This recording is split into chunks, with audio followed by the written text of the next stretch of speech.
त्रिपुरारी पौर्णिमेच्या दिवशी भगवान शिवांनी त्रिपुरासुराचा अंत केला होता आणि ज्याप्रमाणे भगवान शिवांनी देवांवर कृपा केली होती आणि त्रिपुरासुराचा अंत केला, देवांप्रमाणेच आपल्या जीवनातील देखील अंधकार, नकारात्मकता दूर व्हावी, आपल्या जीवनातील सर्व समस्यांचे निवारण व्हावे म्हणून त्रिपुरारी पौर्णिमेला भगवान शंकराच्या मंदिरात किंवा आपल्या स्वतःच्या घरी तुम्हाला दीपदान करायचं आहे। त्या दिवशी दीपदान केल्यामुळे गंगा जलाचं पाणी सेवन केल्याचं पुण्य आपल्याला प्राप्त होत असतं। याशिवाय दीपदानाचं पुण्यसुद्धा आपल्याला मिळतं। तसेच त्रिपुरा राक्षसाचं प्रतीक म्हणून 750 त्रिपुरातील मंत्रोक्त हवन या दिवशी केलं जातं। भगवान शिवाचं पूजन केलं जातं आणि त्यांना अभिषेकसुद्धा केला जातो। त्यामुळे त्रिपुरारी पौर्णिमेचा मुहूर्त आता आपण बघणार आहोत। त्रिपुरवाती कधी लावायच्या त्याचा सुद्धा मुहूर्त मी तुम्हाला आता सांगणार आहे। कार्तिक शुक्ल पौर्णिमा तिथी ही 26 नोव्हेंबर दुपारी 3:55 सुरू होणार असून तिची समाप्ती 27 नोव्हेंबर 2:47 होणार आहे। आणि पौर्णिमा असो किंवा अमावस्या असो, ही नेहमी उदय तिथीनुसार पाहिली जाते। त्यामुळे 27 नोव्हेंबरला सूर्योदयाच्या तिथीनुसार पाहायला गेलं तर पौर्णिमा आहे, परंतु त्रिपुरारी पौर्णिमेला पूजन असतं, शिवपूजन असतं आणि याशिवाय विष्णू आणि देवी लक्ष्मी यांचं सुद्धा पूजन केलं जातं। या दिवशी कोणती आध्यात्मिक सेवा करावी, हवन कसं करावं या बाबतीत आता आपण माहिती बघूया। ज्यांना 26 नोव्हेंबर रविवारी त्रिपुरवातीचं हवन करायला जमणार नाही, अशा लोकांनी 27 नोव्हेंबरला संध्याकाळी त्रिपुरातील हवन करायचं आहे। किंवा आपल्याला जर त्रिपुरवाती उशिरा उपलब्ध झाल्या किंवा बाजारामध्ये नाही मिळाल्या तर आपण त्रिपुर पौर्णिमेनंतर देखील एखाद्या संध्याकाळी प्रदोष काळी समयीचं त्रिपुरवातीतील हवन अवश्य करावं। हवन करताना मंत्रसाधना महत्त्वाची असते। त्यामुळे जरी उशीर आपल्याला झाला आणि वाती जर तुम्हाला उपलब्ध झाल्या नाहीत किंवा तुम्हाला त्या घरात बनवता आल्या नाही किंवा काही अडचणींमुळे तुम्ही करू शकला नाहीत, तरीसुद्धा मंत्रोक्त हवन उशिरा का होईना पण अवश्य करा। याचे लाभ खूप मोठे आहेत। त्यामुळे ही सुंदर अशी तिथी अजिबात चुकवू नका। या दिवशी त्रिपुरारी पौर्णिमा तर आहेच, याशिवाय कार्तिकी पौर्णिमासुद्धा आहे आणि देवांची दिवाळी म्हणजेच देव दीपावलीसुद्धा आहे।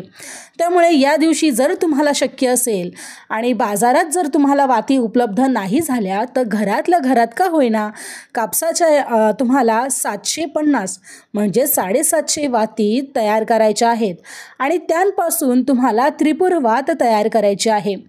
300 वातींचा एक संच, यानंतर पुन्हा 300 वातींचा एक संच आणि 150 वातीचा एक संच, असे 3 संच एकत्रित करून त्यांना एकत्ररित्या बांधून मग त्यांची एक वात तुम्हाला तयार करायची आहे।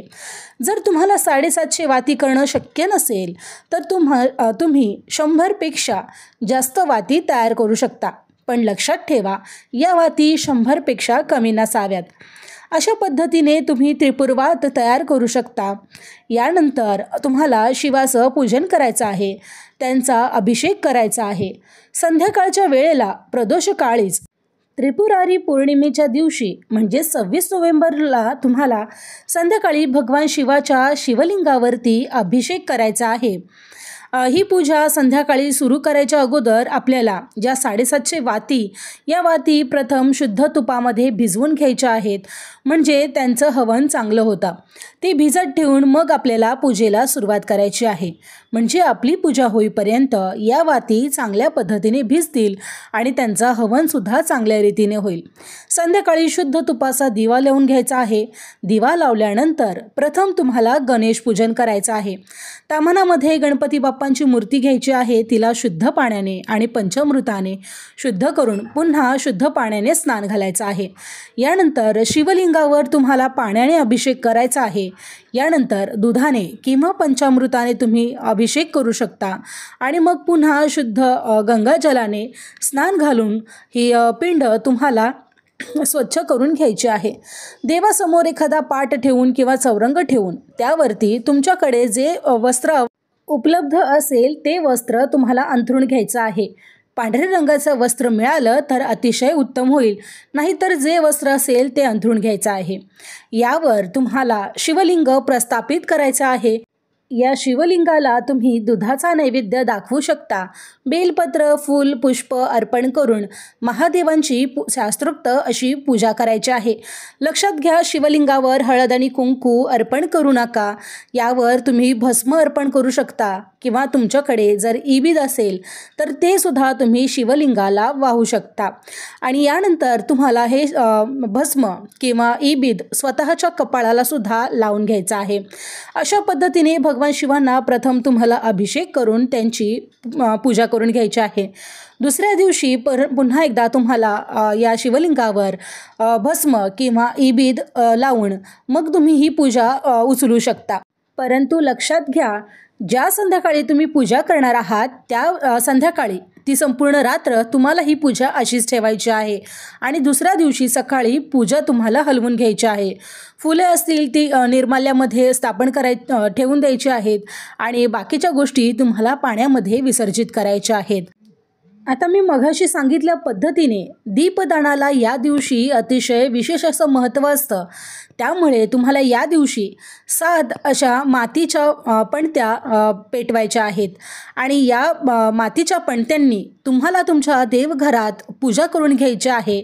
याशिवाय घरातील मुख्य प्रवेशद्वार जे काही असेल तिथे तुम्हाला या दिव्यांनी ओवाळून आरती करून घ्यायची आहे. तुमच्या मुख्य प्रवेशद्वारामध्ये या 7 दिव्यांपैकी 2 दिवे तुम्हाला ठेवायचे आहेत. या दिव्यांना हळद, कुंकू, अक्षता, फुलं अर्पण करून नमस्कार करायचा आहे. या व्यतिरिक्त तुम्ही हे दिवे एखाद्या मंदिरामध्ये जाऊन जरी प्रज्वलित केले आणि मंदिरामध्ये हे दिवे दान केले तरी सुद्धा त्याचे उत्तम फळ तुम्हाला प्राप्त होणार आहे. यामुळे तुम्हाला दीपदान केल्याचं पुण्यफळ प्राप्त होतं. या दिव्यांनी तुम्हाला तुमच्या मुख्य प्रवेशद्वाराची पूजा करून घ्यायची आहे. आपल्या मुख्य प्रवेशद्वाराला ओवाळून घ्यायचं आहे. या मुख्य प्रवेशद्वारावर तुम्हाला जेव्हा तुम्ही 2 दिवे ठेवणार आहात तेव्हा उरलेले 5 दिवे तुम्ही एखाद्या मंदिरामध्ये दान करू शकता किंवा तुमच्या देवघरामध्ये यांना प्रस्थापित करू शकता. तुमच्या घरात असलेल्या देवांची दिवाळी असल्यामुळे हे 5 दिवे तुम्हाला देवांपुढे प्रज्वलित करून घ्यायचे आहे. देवांना नमस्कार करायचा आहे आणि तुमच्या मनामध्ये जी कोणती इच्छा असेल ती देवाजवळ बोलून दाखवायची आहे. त्यामुळे तुमची इच्छा नक्कीच पूर्ण होऊ शकते. यानंतर या दिवशी तुम्हाला मुख्य काम करायचं आहे ते म्हणजे गव्हाच्या पिठाचे तुम्हाला दिवे बनवून घ्यायचे आहेत. यासाठी तुम्हाला गव्हाचं पीठ घ्यायचं आहे. यामध्ये मीठ चुकूनही घालू नका. हळद तुम्ही घालू शकता. हळद घालून तुम्हाला चांगल्या पद्धतीनं हे पीठ मळून घ्यायचं आहे आणि या मळलेल्या पिठाचे तुम्हाला 5 किंवा 7 किंवा 9, 11 अशा विषम संख्येमध्ये दिवे बनवून घ्यायचे आहे.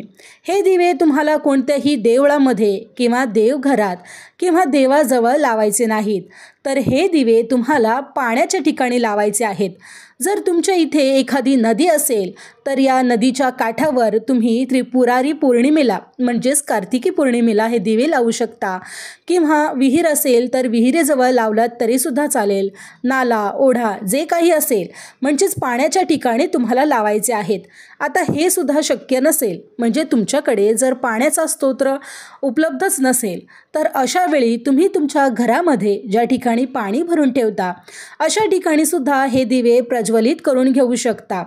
मी उदाहरण म्हणून तुम्हाला एक छोटंसं मडकं माझ्या घरामध्ये जे आहे ते भरलेलं आहे आणि या घराच्या भोवती ज्या पद्धतीने दीपोत्सव करणार आहे याचं उदाहरण तुम्हाला दाखवणार आहे. त्या पद्धतीने तुम्ही तुमच्या घरात हंडा, कळशी किंवा जे काही पिण्याचे पाणी तुम्ही भरून ठेवता त्याच्याजवळ सुद्धा हे दीप प्रज्वलन केलं तरीसुद्धा चालणार आहे. देव दिवाळीच्या निमित्ताने घरातील, गावातील, घराण्यातील पूर्वापार चालत आलेल्या सर्व देवतांचा उल्लेख करून त्यांचा आदर सत्कार केला जातो आणि हे केल्यामुळेच माता लक्ष्मीची कृपा आपल्यावर होत असते. देव दिवाळीच्या दिवशी सुद्धा अंगणामध्ये दिवे लावले जातात.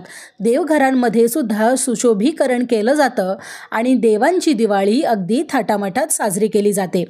पौर्णिमेला हिंदूची दोन पवित्रत्व शिव आणि विष्णू यांची मध्यरात्री भेट होणार आहे आणि त्यावेळी बेल आणि तुळस वाहून त्यांची पूजा करतात. सगळ्यात महत्त्वाचं म्हणजे कार्तिक स्वामींचं दर्शन या दिवशी शुभ मानलं जातं. कार्तिक स्वामी हे ब्रह्मचारी असल्यामुळे त्यांचं दर्शन महिलांना घेऊ दिलं जात नाही. मात्र कार्तिकी पौर्णिमेच्या निमित्ताने महिलांना कार्तिक स्वामींचं दर्शन घेऊ दिलं जातं. तर मग मंडळी, तुम्हाला ही माहिती कशी वाटली मला कमेंटमध्ये सांगायला विसरू नका. माहिती आवडली असेल तर कमेंटमध्ये ओम नमः शिवाय नक्की लिहा. व्हिडिओला लाईक करा आणि शेअरसुद्धा करा. धन्यवाद.